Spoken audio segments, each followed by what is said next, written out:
Eto nga mga mi, busy-busy na naman kami mag-asawa para mag-ready ng mga pagkain namin dito sa bahay pati na nga rin pambaon ng mga bata sa school. Habang busy yung asawa ko magbalat ng mga gulay at maghiwa, ako naman busy-busy mag-roll dito ng pork sa inuki mushroom. Ito pala mga mis, magiging pambaon na to ng mga kids sa school pati na nga rin pang almusal namin dito sa bahay. Nag-decide kaming mag-asawa na mag-prepare na nga ng mga pagkain kasi magiging busy kami sa Saturday at Sunday dahil marami kaming gagawin. Marami kasi talagang work na kailangang tapusin at kailangang puntahan kaya naman para hindi nga kami magahol sa oras kaya naman ayan, prepare na nga namin.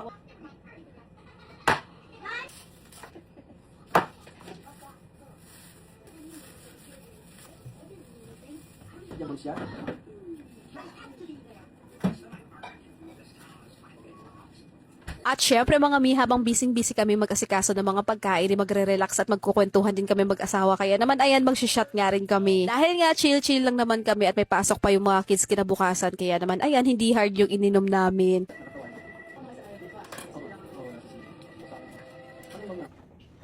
Ayan na nga mga mi, tapos na maghiwa ng mga gulay yung asawa ko, kaya naman igagrind niya na yan. Eto nga rin palang maliit na food grinder yung ginamit niya ngayon mga mi, kasi nga yung malaki naming food grinder, inawala yung blade. Kaya naman ayan, imbis na isang salangan lang sana dun sa malaki, nakailang salang pa nga siya ng gulay dito. Pero okay na okay din naman tong maliit na food grinder namin mga mi, kasi ang lakas niya din talagang makagrind at ayan, pinong-pino nga rin yung gulay.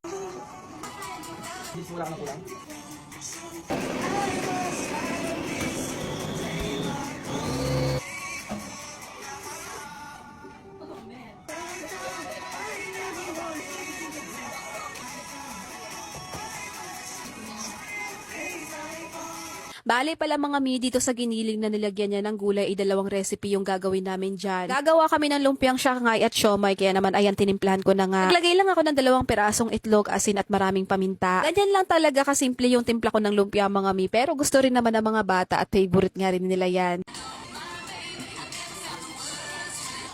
Inamay ko na nga rin pala itong mixture natin mga mi, para nga mas mapabilis yung halo, pero huwag kayong mag-alala dahil naghugas naman ako ng kamay.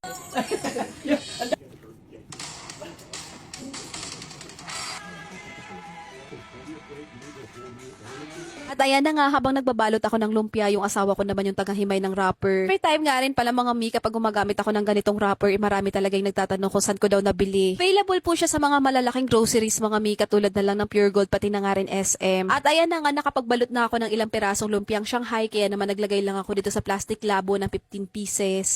Portion ko na siya ng balot mga mi, para nga kapag inilabas sa freezer, iisang damputa na lang.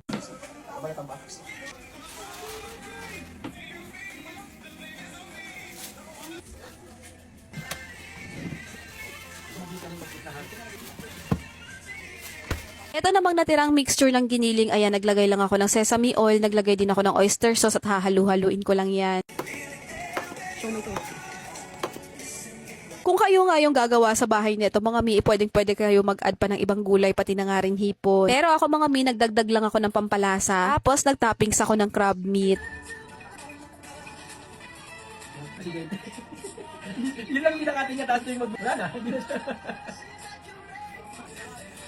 Napuno ko na pala yung lagayan, pero dahil nga okay pa namang mag-add dito sa taas, kaya naman nilagyan ko lang siya ng plastic. Nilagyan ko pala siya ng plastic para yan na yung magiging divider niya at hindi magdikit-dikit.